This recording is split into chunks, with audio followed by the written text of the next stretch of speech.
السلام عليكم ورحمة الله وبركاته. الحمد لله نحمده ونستعينه ونستغفره ونؤمن به ونتوكل عليه ونعوذ بالله من شرور أنفسنا ومن سيئات أعمالنا. من يهده الله فلا مضل له ومن يضلله فلا هادي له، ونشهد أن لا إله إلا الله وحده لا شريك له، ونشهد أن سيدنا وحبيبنا وسندنا ومولانا محمدا عبده ورسوله. فقد قال الله تبارك وتعالى في القرآن المجيد والفرقان الحميد: أعوذ بالله من الشيطان الرجيم، بسم الله الرحمن الرحيم. والفجر وليال عشر والشفع والوتر والليل إذا يسر. وقال الله تعالى: إن عدة الشهور عند الله 12 شهرا في كتاب الله يوم خلق السماوات والأرض منها 4 حرم. وقال النبي صلى الله عليه وسلم: ما من أيام العمل الصالح فيهن أحب إلى الله من هذه الأيام العشر. فقالوا: يا رسول الله صلى الله عليه وسلم ولا الجهاد في سبيل الله؟ فقال رسول الله صلى الله عليه وسلم: ولا الجهاد في سبيل الله إلا رجل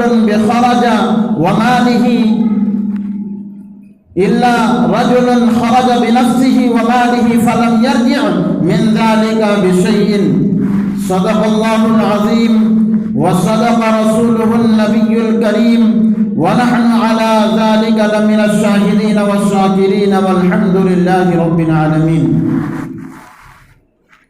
میرے معزز اور محترم بزرگوں اور دوستوں، دینی اور اسلامی بھائیوں، اللہ رب العزت کا یہ احسان عظیم ہے کہ اللہ رب العزت نے ہمیں اور آپ کو اس مبارک دن کے اندر اپنے گھروں سے نکال کر اپنے مقدس گھر میں آنے کی سعادت عطا فرمائی ہے۔ میرے محترم بزرگوں اور ساتھیوں، آپ حضرات یہ بخوبی جانتے ہیں کہ 3 یا 4 دن کے بعد ہمارے سامنے ایک ایسا مہینہ آنے والا ہے جو مہینہ وہ فضیلت والا مہینہ ہے، وہ عظمت والا مہینہ ہے، جس کا انتظار ہم بلکہ پورے عالم اسلام کے مسلمان اس مہینے کا انتظار کرتے ہیں، جس مہینے کے اندر ہم اور آپ بہت ساری عبادتیں کرتے ہیں، بلکہ جو ہمارے دلوں کے اندر جس چیز کا سب سے زیادہ انتظار اور جس چیز کے ہم سب سے زیادہ منتظر ہیں وہ قربانی کے دن کے منتظر ہیں کہ کب قربانی کا دن آئے اور ہم اللہ کے سامنے اپنی قربانی پیش کریں۔ ہم بڑی شدت سے اس مہینے کا انتظار کر رہے ہیں۔ خیر، میں تو آج آپ کے سامنے قربانی کی فضیلت کے اوپر بات نہیں کروں گا، اس لیے کہ ابھی 1 ہفتہ اور ہے قربانی کی فضیلت بیان کرنے کے لیے۔ میں آپ کے سامنے جو قربانی والا مہینہ ہے، یعنی جو ذی الحجہ کا مہینہ ہے، 1 ذی الحجہ سے لے کر کے 10 ذی الحجہ کی جو فضیلت احادیث مبارکہ کے اندر وارد ہے اور قرآن کریم کے اندر بھی اس کی فضیلت موجود ہے، میں آپ کے سامنے اس 10 دنوں کی فضیلت اور اس کی اہمیت کو بیان کرنے کی کوشش کروں گا۔ امید ہے کہ آپ میری باتوں کو بغور سماعت فرمائیں گے۔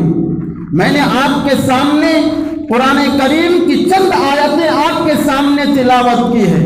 اور ایک احادیث مبارکہ بھی آپ کے سامنے تلاوت کی ہے۔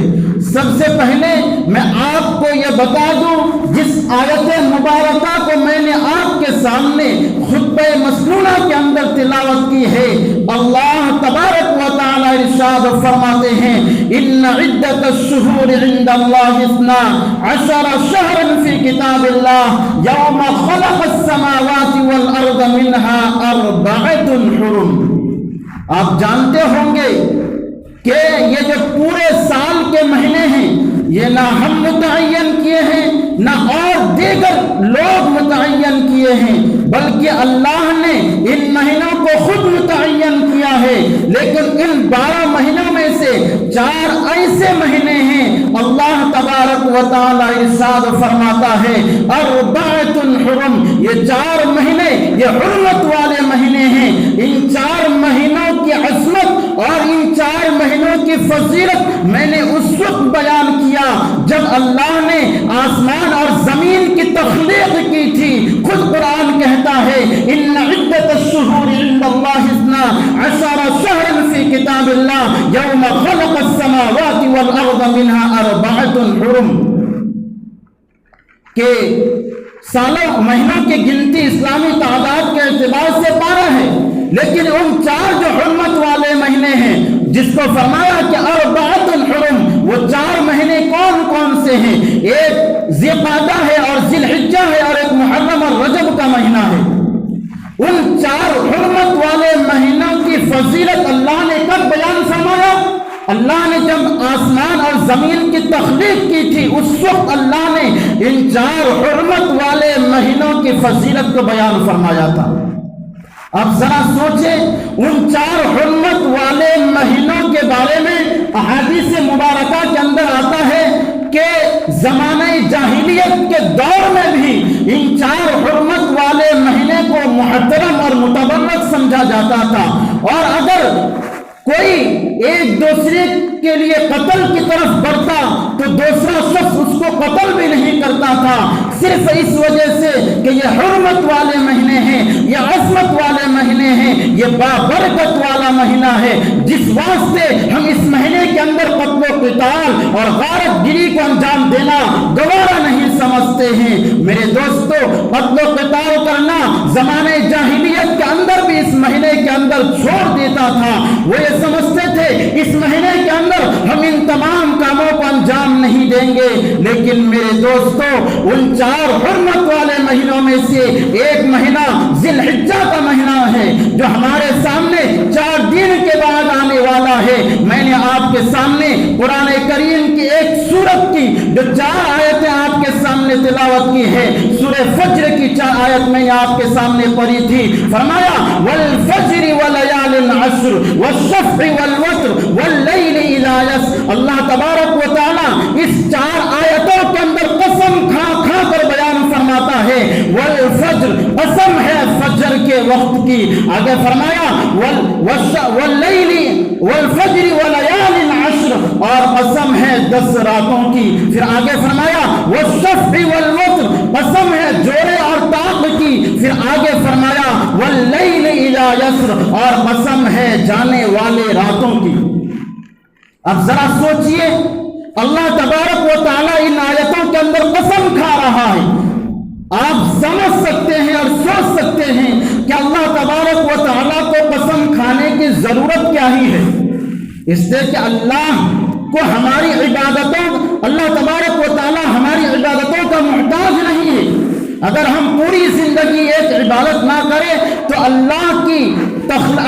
خالقیت میں، اللہ کی وحدانیت میں اور اللہ کی عظمت اور اہمیت میں ذرہ برابر بھی فرق نہیں پڑے گا۔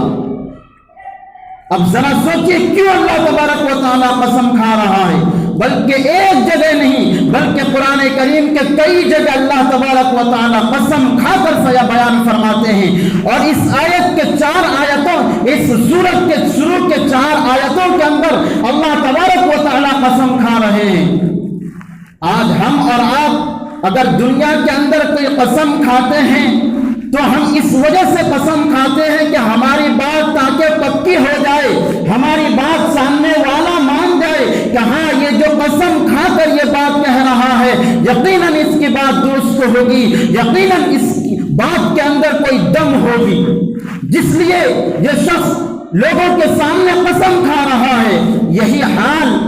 قرآن کریم کی ان چار آیتوں کے اندر ہے کہ اللہ تبارک و تعالیٰ جو ان 4 آیتوں کے اندر قسم کھا رہا ہے اس کی وجہ یہ ہے کہ اللہ کو اس کی عظمت اور اہمیت کو بتلانا ہے، اور جس چیز کی اہمیت اور عظمت کو بتلانا مقصود ہوتا ہے اللہ تبارک و تعالیٰ اس کو قسم کھا کھا کر بیان فرماتا ہے۔ کیا فرمایا؟ والفجر، قسم ہے فجر کے وقت کی۔ آگے فرمایا ولیال عشر، قسم ہے 10 راتوں کی۔ انہی 10 راتوں کے بارے میں تو میں نے آپ کے سامنے کہا کہ میں ان 10 راتوں کے بارے میں بیان کروں گا کہ ان 10 راتوں کی فضیلت کیا ہے۔ مفسرین کرام ارشاد فرماتے ہیں کہ ولیال عشر سے مراد وہی 10 راتیں مراد ہے، یعنی ذی الحجہ کی 1 تاریخ سے لے کر کے 10 تاریخ کے درمیان جو راتیں آتی ہے وہی رات مراد ہے۔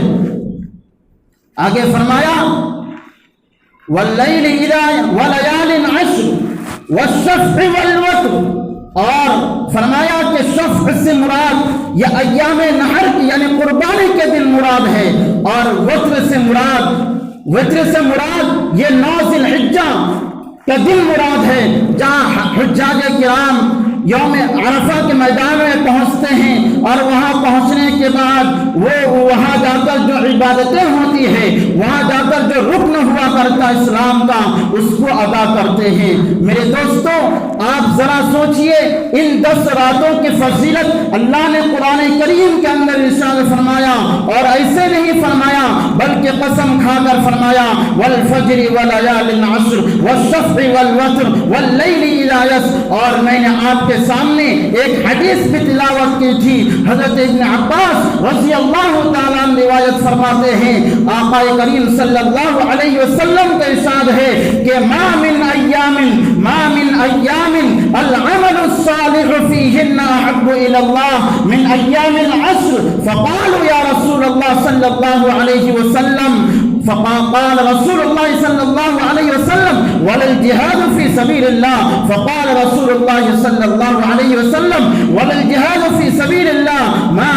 ولا الجهاد في سبيل الله إلا رجل خرج بنفسه وماله فلم يرجع من ذلك بشيء۔ اس حدیث کا ترجمہ میں آپ کے سامنے بیان کرتا ہوں۔ آقا کریم صلی اللہ علیہ وسلم ارشاد فرماتے ہیں کہ عشرہ ذی الحجہ کے دن جو فضیلت اور اہمیت والا ہے اس کی وجہ یہ ہے کہ اگر کوئی شخص ان ایام میں ایک بھی عبادت کرتا ہے، اگر ان ایام میں نیک کام کرتا ہے، اگر ان ایام میں ایک نفل نماز پڑھتا ہے تو دیگر ایام سے ان نفل پڑھنے کی فضیلت اور بڑھ جاتا ہے۔ بلکہ ان 10 دنوں کی فضیلت اتنی فضیلت حدیث کے اندر آئی ہے کہ اگر اس دن کے اندر عبادت کی جائے تو پورے سال کے اندر اگر آپ عبادت کریں تب بھی اس ایک دن کی عبادت کا مقابلہ نہیں کر سکتا۔ پھر آگے فرمایا صحابہ کرام نے کیا اللہ کے رسول صلی اللہ علیہ وسلم اگر کوئی شخص اللہ کے راستے میں جہاد کرے تب بھی اس کے مقابلے میں اس کا مقابلہ نہیں کر سکتا، تو آپ صلی اللہ علیہ وسلم نے فرمایا کہ اگر کوئی شخص اللہ کے راستے میں جہاد کرے تب بھی اس کا مقابلہ نہیں کر سکتا، لیکن ہاں وہ مجاہد مقابلہ کر سکتا ہے کہ الا رجل خرج وماله ونفسه بما لم يرجع من ذلك بشيء، کہ اگر کوئی ایسا شخص ہے، ایک ایسا مجاہد ہے جنہوں نے اپنے گھر سے اللہ کے راستے میں جان اور مال بلکہ ہر ایک کے ساتھ نکل گیا اور پھر وہ اپنے گھر واپس نہ آئے، اگر گھر واپس نہ آئے تو یہ شخص اور اس آدمی کا یہ عمل اللہ کے راستے میں نکلنا اور اللہ کے راستے میں جہاد کرنا اس کا مقابلہ کر سکتا ہے۔ اب ذرا سوچئے یہ 10 دن کی فضیلت کتنی بڑی ہے۔ اگر ایک دن عبادت کرتا ہے، اگر ایک گھنٹہ بھی بلکہ ایک وقت بھی اگر آپ ان 10 دنوں کے اندر ایک رات کی بھی قیام کرتے ہیں تو اللہ کے نبی صلی اللہ علیہ وسلم فرماتے ہیں کہ دوسرے دن ان دنوں کا مقابلہ نہیں کر سکتا ہے۔ میرے دوستو ہمیں اور آپ کو چاہیے کہ جب ذی الحجہ کا چاند نظر آئے ہم ان 10 دنوں کے اندر خصوصاً اللہ کی عبادت میں مشغول رہے اور اپنے آپ کو اللہ کے راستے میں اپنے اوقات کو صرف کرنے کی کی کوشش کرے، اس لیے کہ ہر سال قربانی کا مہینہ آتا ہے، ہر سال ذی الحجہ کا مہینہ آتا ہے، لیکن ہمارے دلوں کے لیکن ہماری زندگیوں میں ذرہ برابر کی تبدیلیاں نہیں آتی ہے۔ اگر ہماری پوری زندگی 60 سال اور 70 سال کی زندگی ایسے ہی گزر جائے تو میرے دوستو، تو ایسے گزر جانا ہمارے لیے کوئی نفع بخش نہیں ہوگا، بلکہ نفع بخش اسی وقت ہوگا جب ہم ان ایام کے اندر اللہ کی عبادت میں مشغول رہیں گے۔ میرے دوستو، آقا کریم صلی اللہ علیہ وسلم ارشاد فرماتے ہیں کہ ان 10 دنوں کے اندر جو بندے کی طرف جو خصوصی عبادتیں اللہ کی طرف متوجہ ہوتی ہے، ان میں سے پہلا کام یہ ہے کہ جیسے ہی ذی الحجہ کا چاند نظر آئے تو جو شخص قربانی کرنے کا ارادہ رکھتا ہو، جو شخص قربانی کرنے کا ارادہ رکھتا ہو کہ وہ 10 ذی الحجہ کے دن قربانی کرے گا، اگر قربانی کا ارادہ کرتا ہے تو شخص کے لیے یہ ضروری تو نہیں ہے اور یہ لازم بھی نہیں ہے، بلکہ وہ شخص اپنے بال، اپنے ناخن اور زیر ناف اور بغل کے بال وغیرہ کاٹنے سے پرہیز کرے، رکا رہے۔ یہ مستحب عمل ہے۔ اگر کوئی شخص ذی الحجہ کا چاند نظر آنے کے بعد اپنے بالوں کو نہیں کاٹتا ہے اور اسی طریقے سے زیر ناف کو بھی صاف نہیں کرتا ہے اور بغل کے بالوں کو بھی صاف نہیں کرتا ہے اور ناخن وغیرہ بھی نہیں کاٹتا ہے، تو یہ کیا ہے؟ مستحب عمل ہے۔ لیکن اللہ کے نبی علیہ الصلوۃ والسلام نے جو ہمیں یہ کرنے کا حکم دیا ہے، اس کی وجہ کیا ہے میں آپ کو بتاؤں۔ اگر ہم ان تمام چیزوں کو کاٹنے سے رک جائیں گے، اگر ہم نہیں کاٹیں گے تو ہمیں اور آپ کو ایک حجاج کرام، ایک حاجی جو مکہ میں جا کر کے جو عبادتیں کرتے ہیں، ان کے لیے بھی یہ تمام چیزیں کاٹنا ممنوع ہے، ان کے لیے بھی ان تمام چیزوں کو کاٹنے سے روکنا ممنوع ہے، اسی لیے ان کو جو ثواب ملے گا، اس لیے کہ ہم تو وہاں پہنچ نہیں سکتے کہ اگر ہم وہاں ہوتے تو ہم وہاں کی فضیلت حاصل کر لیتے، لیکن قربان جائیے آپ صلی اللہ علیہ وسلم پر جنہوں نے ہمیں یہ بتلا دیا کہ اگر تم حجاج کرام کی مشابہت اختیار کرو گے، اگر تم حاجیوں کی مشابہت اختیار کرو گے، ان کے جیسے اعمال کرو گے، تو میرے دوستو تمہیں حجاج کرام کا ثواب مل جائے گا۔ یہ کوئی لازم نہیں ہے اور نہ ضروری ہے، لیکن اگر آپ کاٹ لیں تو کوئی حرج نہیں ہے، آپ کے قربانی کے اندر ذرہ برابر بھی فرق نہیں پڑے گا۔ ہاں، ایک بات یہ اپنے کانوں کے اندر اور اپنے دماغ کے اندر یہ رکھے کہ اگر زیر ناف ایسے ہیں کہ 40 دن سے زیادہ ہو گیا ہے اور اسی طریقے سے بغل کے بال ہے، اگر 40 دن سے زیادہ ہو گیا ہے تو آپ اس کو بلا جھجک آپ اس کو ہر صورت میں صاف کر سکتے ہیں، کوئی حرج نہیں ہے، بلکہ نہ کاٹنا اور نہ صاف کرنا یہ کیا ہے؟ مستحب عمل ہے۔ اگر آپ بچا رہیں گے تو آپ کو ثواب ملے گا، لیکن وہ آدمی جنہوں نے قربانی کا ارادہ نہیں کیا، جو صاحب نصاب نہیں ہے، قربانی تو شخص کے اوپر واجب ہے جو صاحب نصاب ہو، لیکن جو چھوٹے چھوٹے بچے ہیں اور اسی طریقے سے جو صاحب نصاب نہیں ہے، تو اگر وہ بھی رکا رہے، اگر وہ بھی نہ کاٹے تو ان کو بھی ثواب ملے گا، کوئی حرج نہیں ہے۔ یہ ایک بات جب ذی الحجہ کا چاند نظر آتا ہے اور بندے کی طرف یہ ایک عبادت اللہ کی طرف سے متوجہ ہو جاتی ہے، اور دوسری عبادت جو ہے وہ کیا ہے؟ وہ 10 دن کے روزے کیا ہے؟ عشرہ ذی الحجہ کا روزہ۔ اگر کوئی شخص 1 ذی الحجہ سے لے کر کے 10 ذی الحجہ تک کا روزہ رکھتا ہے تو حدیث مبارکہ کے اندر آیا ہے کہ 1 دن کا روزہ 1 سال روزہ رکھنے کے برابر کا ثواب ملتا ہے۔ اگر ہم اور آپ ان 10 دنوں میں سے اگر ایک روزہ بھی رکھیں گے تو ہمیں 1 سال کا روزہ رکھنے کا ثواب ملے گا۔ اور خصوصاً اللہ کے نبی علیہ الصلوۃ والسلام ارشاد فرماتے ہیں، یہ تو 1 ذی الحجہ سے لے کر کے 10 ذی الحجہ تک کی بات تھی کہ اگر ایک روزہ رکھے گا اس کو 1 سال روزہ رکھنے کا ثواب ملے گا، لیکن اگر اسی طریقے سے صرف 9 ذی الحجہ کا روزہ رکھتا ہے، 9 ذی الحجہ کا روزہ رکھتا ہے، تو اللہ کے نبی علیہ الصلوۃ والسلام ارشاد فرماتے ہیں کہ ان کا روزہ رکھنا ایسا ہے کہ 1 سال کا ثواب تو ملتا ہی ہے، لیکن 1 سال روزہ رکھنے کا ثواب تو ملتا ہی ہے، لیکن اس کے بدلے یہ بھی فرماتا اللہ کے نبی علیہ الصلوۃ والسلام کہ اس کے 1 سال کے پچھلے اور 1 سال کے اگلے جو صغیرہ گناہ ہوں گے یا ہو چکے ہیں ان گناہوں کا وہ روزہ کفارہ بن جاتا ہے، ان گناہوں کا وہ روزہ کیا ہو جاتا ہے؟ کفارہ بن جاتا ہے۔ اور تیسری بات یہ ہے کہ 9 ذی الحجہ سے لے کر کے 13 ذی الحجہ کے عصر تک ہمیں اور آپ کو کیا پڑھنا ہے؟ تکبیر تشریق پڑھنا ہے۔ جیسے ہی 9 ذی الحجہ کا فجر 9 ذی الحجہ کے فجر ہو تو ہمیں اور آپ کو چاہیے کہ ہم اللہ اکبر لا الہ الا اللہ اللہ اکبر وللہ الحمد، یہ واجب ہے ایک مرتبہ پڑھنا ہر فرض نماز کے بعد۔ اگر امام ہے تو امام زور سے پڑھے اس تکبیر کو، اور اس کے بعد مقتدی بھی اس کے ساتھ پڑھے، اور اگر امام بھول جائے تو مقتدی کو چاہیے کہ وہ زور سے پڑھے تاکہ امام صاحب بھی آپ کے ساتھ وہ تکبیر تشریق پڑھے۔ یہ صرف مردوں کے لیے نہیں ہے بلکہ یہ ہر ایک بالغ اور عقل والے کے لیے ہے، یہ ہر مرد عورت کے لیے ہے، عورت کے لیے بھی ہے کہ اگر عورت بھی اپنے گھروں کے اندر نماز پڑھتی ہے تو اس کے لیے بھی یہ واجب ہے کہ وہ ایک مرتبہ ہر فرض نماز کے بعد تکبیر تشریق پڑھے، نہ سنت کے بعد پڑھے نہ نافل کے بعد پڑھے، بلکہ فرض نماز کے بعد ایک مرتبہ پڑھنا واجب اور ضروری ہے۔ اور آقا کریم صلی اللہ علیہ وسلم ارشاد فرماتے ہیں کہ اس مہینے کی جو خصوصیت ہے، اس کی خصوصیت ہونے کی وجہ یہ ہے کہ اس مہینے کے اندر کچھ ایسی عبادتیں کی جاتی ہے جو دیگر مہینے کے اندر یہ عبادتیں نہیں کی جاتی ہے۔ آپ دیکھیے اسی مہینے کے اندر حج جیسا اہم رکن کو ادا کیا جاتا ہے، اور اسی مہینے کے اندر قربانی جیسی عظیم عبادت کو ادا کیا جاتا ہے، اور اسی مہینے کے 9 تاریخ کو یوم عرفات کے میدان میں حجاج کرام وہاں جا کر اپنے ارکان کو ادا کرتے ہیں، اور 10 ذی الحجہ کو ہم اور آپ قربانی کرتے ہیں جو حضرت ابراہیم علیہ السلام کی سنت ہے۔ میرے دوستو، اللہ تبارک و تعالی ہمیں اور آپ کو چاہیے، ہمیں اور آپ کو اس 10 دن کے اندر زیادہ سے زیادہ عبادتیں کرنے کی توفیق عطا فرمائے، اور ہمیں اور آپ کو روزے رکھنے کی بھی توفیق عطا فرمائے، اور ہمیں اور آپ کو